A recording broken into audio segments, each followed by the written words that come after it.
Okay, thank you for being with us today. This is Gary Barnes International, for those of you that may not know who I am. And I just want to welcome you to another Breakthrough Give Back series. And, we have a tendency to say, I'm excited. It's really, cool that we have uh, people that we have coming on the program, or I say that. But today is really special for me because Shannon Tran, Dr. Shannon Tran, we've known each other, I believe, now for 2 or 3 years, 4 years. Maybe three, yeah. Yeah, it's just like, we're not getting older. And but one of the things that is really exciting for me is the work she's doing, particularly with women. But before we get into this topic, uh, Shannon, welcome to the program. Oh, thank you, Gary, for having me. And you mentioned how many years we know each other, and I know it hasn't been much, but it feels like we just had such a great connection from the beginning. And I just want you to know how much I've appreciated your support along the way, and how much it means to me. So thank you for having me. Well, you're very welcome. So, let's just back up a little bit. And would you please share with everyone who you are, some of your background, and then we'll get into the topic. Yeah, so probably a lot of people maybe who are watching this, or you hit milestones in your life and there's opportunities, right, to like redefine yourself, and develop a new identity for yourself. And for me, it was really entrepreneurship. I've been a clinical psychologist for 20 years, and a few years ago, really just felt like the the a restlessness, to be quite honest, and an urge to do something different, and started to look into other ways to expand my work. And that led me to entrepreneurship and really wanting my own business that would allow me to do things that I'm not able to do as a clinical psychologist. And quite frankly, as a clinical psychologist, for those of you who may know or not know, we're diagnosing really serious mental health conditions. And over time, it can just be really intense. And so I just found myself feeling kind of exhausted and burned out, and really wanted to continue helping people in a meaningful, powerful way without getting burned out and exhausted along the way, and still having a meaningful impact. So that what's led me to my journey of where I am today. It's really funny that our youngest son wanted to be a veterinarian until he found out he had to deal with sick animals. Yes. He just wanted to play with them. It just, and, I was on one of your programs years ago, and just the background and the resource that you bring to the table is really unique. So, our topic today is quite long, so I'm going to read it. So if I'm looking down, I am cheating. It's the 5 biggest reasons why ambitious women don't make the money they deserve and desire. And a really interesting topic here because I'm a money guy. My background's in money as well. And but we were talking right before the program, and I wanted to ask a question. Have you deal with the word ambitious? Do you have to be ambitious, an ambitious woman, to be able to take advantage of the topic that we're going to be going into? Not at all. And, I think it really relates to anyone who's struggling in their relationship with money, because the problems that ambitious women face are very similar to what most of us face, right? I mean, a lot of it has to do with our money mindset. And part of what drew me to helping these particular women was really my own relationship with my mom. So my mom, um, when my parents divorced and I was in my late 20s, that like her house was her only security. She never had like a financial education, probably like how you helped people, Gary. And she just never really knew how money worked and relied on my dad. So when they divorced, like it really threw her. And one day she gets a knock on the door and goes to the door, opens it, and there's two men there, strangers. She doesn't know them. And all of a sudden they say, "Oh, we're here to look at the house that's in foreclosure." And my mom's like, "What?" Now, if you know my mom, like she went into massive panic. Like she shut the door, started to cry, called me. And here I am, like, 500 miles away because she's in Southern California. I'm in Northern California, just calling me in sobs and like, "Oh my gosh, I'm about to lose my house." And that led me to panic mode, to like, how am I going to fix this? How am I going to like get her out of this mess? But on a deeper level, I think it really like instilled in me like, oh my gosh, I don't want to be in that position where I don't know where my money is, or I don't know how to like financially take care of myself. And so in my journey of like wanting to understand money, how to make it, how to grow it, and be financially responsible, I learned that there's like this hidden side of money that no one often talks about, and that's our money mindset. Because what I found in myself was you could make good money and still have a poverty mindset and still have like stress with money, anxiety with money, struggles with money. And that's not just related to ambitious women, it's really for all of us. We can still have those fears and concerns when we haven't worked on our money mindset. It reminds me something that two topics, at least as I was growing up, I think it's probably the same today, is that there are two topics that we were never taught, it was never talked about, and we were going around thinking we knew all the things we needed to know about, and that was money and sex. And sometimes are very close, topics, because in my financial planning days, the number one reason people ended up in divorce was financial, and it was at what is now called financial literacy at times, but it really is that mindset. I think that one of the questions that I had: do you think the mindset is that element that really blocks the prosperity of people, the ambitious women getting that desired result that they really do want, but somehow it just seems like it's out of their reach? Yeah, I really do. And I'll say a couple things about that. I mean, because right now, right, we're in the middle of a pandemic, right? This COVID pandemic. I don't know if Facebook doesn't shut us off because I use that word, but I heard that's what they do. But oh well. And like for some people, it means they've got laid off or their company is no longer viable. So they're having to get creative. And many people are jumping into their own business as a way to um, create financial security for themselves, right, or freedom, or be able to make their own income. And that's a really like hot topic right now. And what I'm finding when I'm talking to women is they've left corporate America, or they've left like a job, let's say, and jumped into their own business, but they don't have the selling mindset, meaning like they don't feel comfortable asking for money, charging for their value, being able to confidently articulate what they want to charge someone for their services. And so it's a real, and they're competent, but when it comes to money, it's some strange thing that that we kind of go through where we just never been trained, right? You've never been trained on how to make an offer, or you feel guilty about making money for the work that you do, and so you end up giving it for free. And I see this a lot, particularly with women.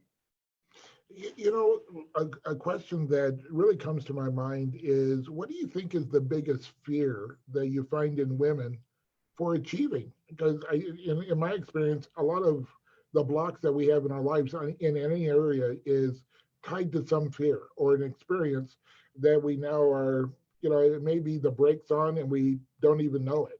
So Yeah, are there some fears that are common for people? definitely. So some fears, and at this point, like Gary, I've talked to like over 300 to 400 women. And you know what, let me even make it more personal, because like we can put me on the hot seat, right? Because I think it'll help relate to the question you're asking me. So when you and I worked together, because I've been in your boot camp, right? Like there was an offer I had and you were telling me, oh, you priced it at this price point, and I just couldn't do it. Remember that?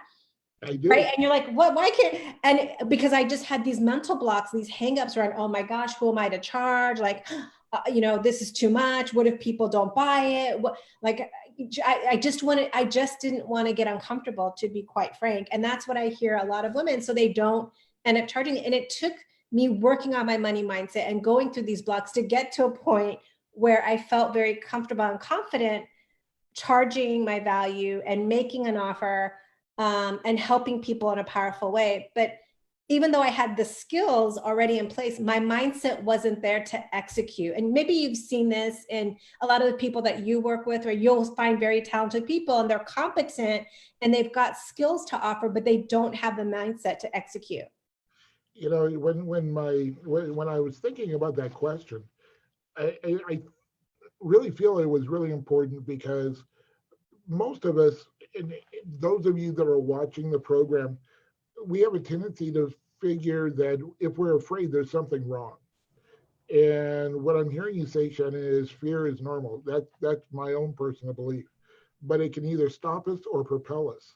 And to be able to go into where it's not comfortable because it's new and giving ourselves permission. Is permission one of those areas also that you deal with within the accumulation and having this, if we want to use the word abundance, in this scenario? Absolutely. Permission from yourself, right? To make a certain income, to make an offer, to put yourself out there. Definitely permission. And really working on believing in yourself. That's the other thing I see where, women haven't developed the strength in believing in themselves and their ability to succeed. And so what I find, and maybe you can relate to this, is, or the people you work with, which is, so we'll just hide in program after program after program. And then when I speak to women, like they spent 50,000, 60,000, 70, like a lot of money, and they're not executing. And it's because they haven't worked on the money mindset piece, or that piece where they feel very comfortable without shame, guilt, or hesitation to make the offer in a confident, powerful, compelling way. And it makes me sad because then they start to doubt themselves, right? And maybe there's something wrong with me, and maybe I'm missing something. If I just had one more program. And sometimes you need someone to just say, no, stop. Like, you just need to execute. You have everything you need. There's nothing wrong with you. You're not missing anything. And so sometimes I think we get caught up in the idea that if we just find the right strategy, if we just find the right vehicle, that it'll work. But what makes the vehicle work is your mindset, right? So like if you were to drive a car, let's put you in a car. At this point, Gary, I'm sure you can, and I know I can, drive any car that we want at this point. It doesn't really matter. And I can make the car go, right? As long as I know how the car works. Like Ferrari, I might be, woo, that's a lot of power. But for most cars, stick shift manual, I can pretty much drive any car, as can you. And I think sometimes we get caught up in the vehicle, so we don't have to avoid really doing the uncomfortable inner work that's involved in money mindset. So where does trust and empowerment tie into this? And when I say trust, it's self-trust. Yeah, well, first of all, I think it's trusting your intuition, trusting your ability to make good decisions, and trusting that even if you make a mistake, you'll recover.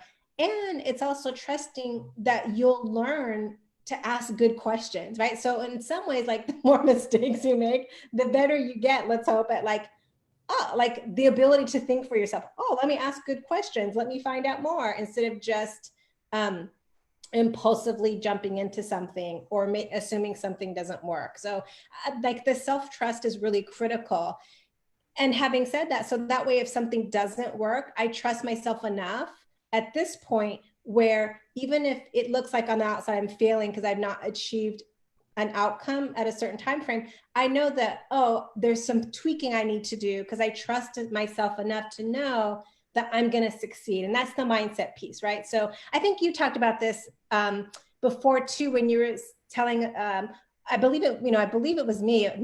I'm thinking it's me, but it could have been when I was, at the boot camp, where you talked about some people stop like just before they strike gold, and they can't see it because we all have our own blind spots. And that's how like a poor money mindset works, is you've got all these filters that block you from seeing opportunities, that block you from seeing where you can really make a difference, confidently ask for the money you deserve and desire, and really make an income where you can make a positive difference for yourself, your family, your community. I know with my money mindset, it allows me to tithe. It allows me to contribute to certain charities that I believe in, and to just make like a financial impact in areas that are important to me. And it's meaningful. It's something that over my career, it's that pretty much this is a universal. If you're watching and you had a great upbringing, someone that really took you under their wings, that taught you this, and you have a great money mindset, congratulations. In my experience, including myself, I grew up in a household where money wasn't talked about. My mother was a pure narcissist. She was always afraid people were going to take money from her, and she wasn't poor at all. And I was taught that to have money, you had to be dishonest. You had to somehow, it was just like, it was bizarre. And so it's, having the voices I have found in when we hear that we're doing something or not, it's not our voice, it's someone else's. And, I'm guessing you help people identify those voices to be able to work through those old patterns to actually create new ones.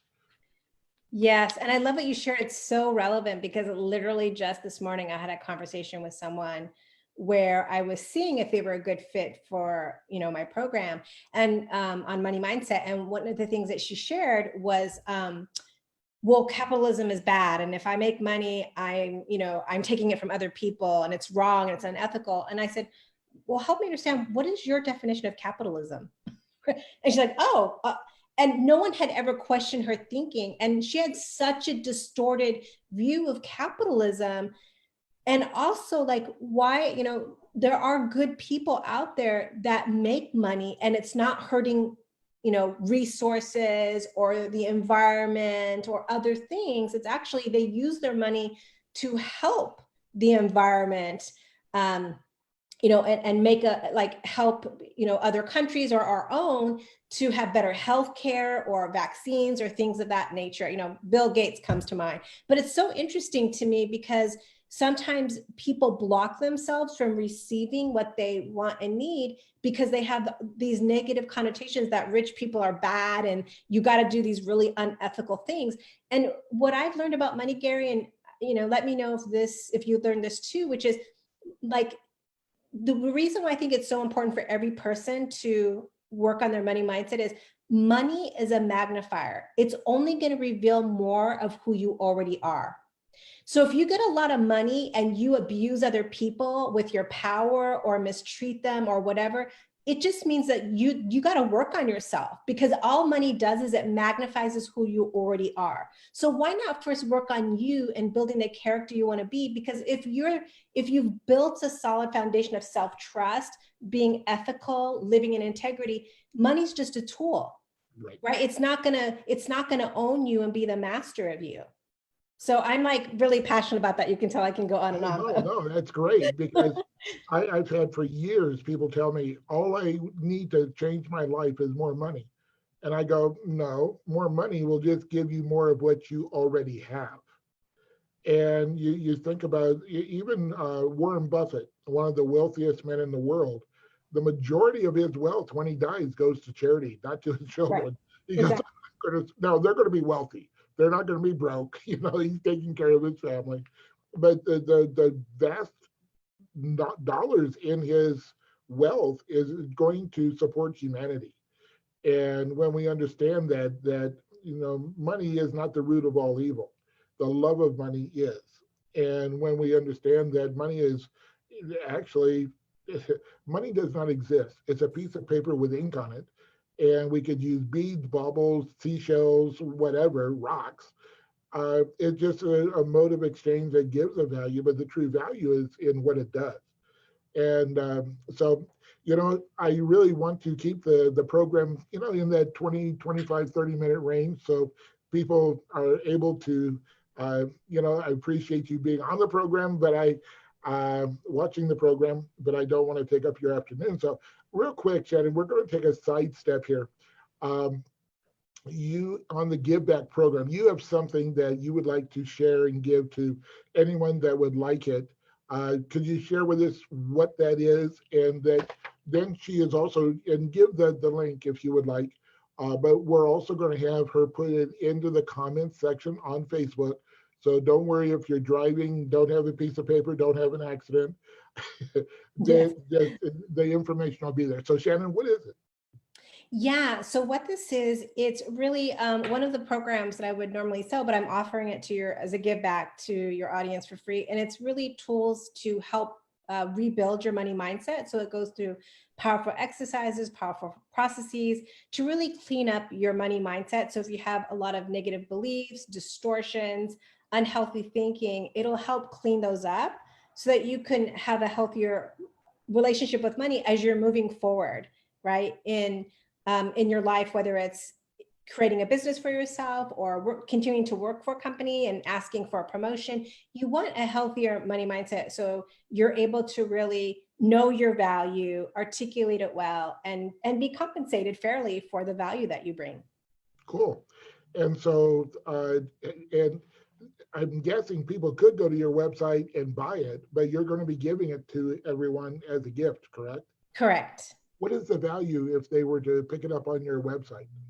Yeah, the value would be, well, I've added more things than what it says on my website. So actually there's more things on this. So if I were to value it, it'd be at least, $500. Yeah. And that's one of the reasons that and I had no idea what the answer was going to be, guys. But I know Shannon well enough to where I wanted you to understand this is not just an ethical bribe, something just to connect with you, that this is something that is truly valuable that she uses in her practice. And so please, go and grab that after the show and connect with Shannon because it'll be a special opportunity for you. It can literally change your life, and not only your life, but your children's lives, and for generations that. And we were talking about this earlier. It's the legacy. It's what we leave on the table after we're here, and that ripple that can go on for generations. So as we come back, Shannon, you know me well enough that I like action steps. I like, the application of knowledge, not just information. So what would you say are the three things that you would suggest to anyone listening for them to do right now to get on that path and to be able to, start changing their physical reality right now? Yeah. So the first thing I'd say is just um, literally go on your phone and pull up your account and just see where your money's gone for the last 30 days. Because you will just be surprised. I think sometimes, we're using our ATM cards and we don't really track or see where our money goes. And you spend on what you value. And this is an opportunity to kind of take back your money and making sure that you're spending on things that you truly value. And what you're also going to find, so that's one, so that your money becomes very value based in how you spend it and that you're tracking it. Two is cut out things that you're not using. So like sometimes I'll think, oh, wow, what is this $20 from? What's this? And literally I cut out $300. Now think about, you take that $300 or whatever it's going to be for you. It could be more, it could be less. What would you do with that instead? Like what difference could it be for you? Maybe you're going to pay off debt. Maybe you're going to invest in yourself. Maybe you're going to get like a babysitter so you and your partner can go out for an evening because you've been cooped up home, right? And you just need a break. But those things make a huge difference. So I would suggest that. And then the third thing is there's really three ways that we work with money. It's give, save, and spend. And just notice some people are really good in one area, right? And actually there's four, excuse me, give, save, spend, and invest. So just really notice, like, where do you mostly spend your time and are you out of balance? And as you're taking money back and reallocating it, create some balance for yourself, because what you'll find is just those immediate action steps and you haven't spent anything. In fact, if anything, you should be getting back more money from this wisdom. Like start allocating it in those, because that's what Warren Buffett talks about, right? Like the power of compounding and really beginning to put money in the right places. And that will make such a difference because now your money is working for you. And now you have it in the right places. So when you're needing, if you're in a pinch, now you have a savings you can draw from, or now you have a spending bucket. So those would be my 3 tips. And you mentioned Warren Buffett. He's always said that true wealth is the accumulation of earned dollars, not the return on investment dollars. Now you get to the point where it's invested dollars that are able to compound, but true wealth is that accumulation of the dollars that are coming into our tangible possession every single month. And it's that, inch by inch is a cinch. It's not winning the lottery. People have asked me, when should I do this type of work, before or after I win the lottery? I go, totally before, because winning the lottery is such an emotional, and people end up worse than where they were 5 years, 6 years after they win it. So, this is so great. And, time just flies by. We're already like 25, 26 minutes into the Give Back program today. And so I would like to invite everyone, if you're not following the Give Back series on my YouTube channel, please go and just connect on YouTube with on my channel, and you'll be notified every time we drop a new give back program and my other programs on there as well. Totally free, and it's just something that, when we started the situation with COVID, I started the Give Back series just because I wanted to be able to do something special, and it's had such a great response. We'll be continuing doing these Give Back programs for as long as I'm still doing what I do, which is up until I'm no longer on the planet. And if you enjoyed the program, please let other people know about it. Let people know about Shannon Go Get, her great offer. I mean, it really is something special. It's not just something that was created just again to manipulate a connection. And so with that, Shannon, I really enjoy doing something, and you didn't know that I was going to be doing this, but I do it to all my guests. I want to let you leave us with the last word. Now, sometimes for me that's hard because you give me a word, and you and I are very much alike. We can talk for an hour. Um, but I want you to really, send us off with, an encouragement, something that you would like to maybe say to someone that one of your children. What would you like everyone to know right now from you? Yeah, just, right now, there's just so much division going on. And so my invitation is just, how can we be kind to each other? And is there someone that you can just show some kindness and some compassion today? And even if they have a different opinion than you, how can we just really be a stand for caring for people and showing kindness rather than finding out all the ways we're different and we disagree with people? Uh, Great way to end. And again, thank you everyone for coming on and visiting with us as I visit with Shannon. Shannon, you're a breath of fresh air. We've had this connection for a long time, and I just appreciate you so much, and for you to give us your time today. So Yeah. with that, we'll see you on the next Give Back program. Thank you, Gary. You're welcome.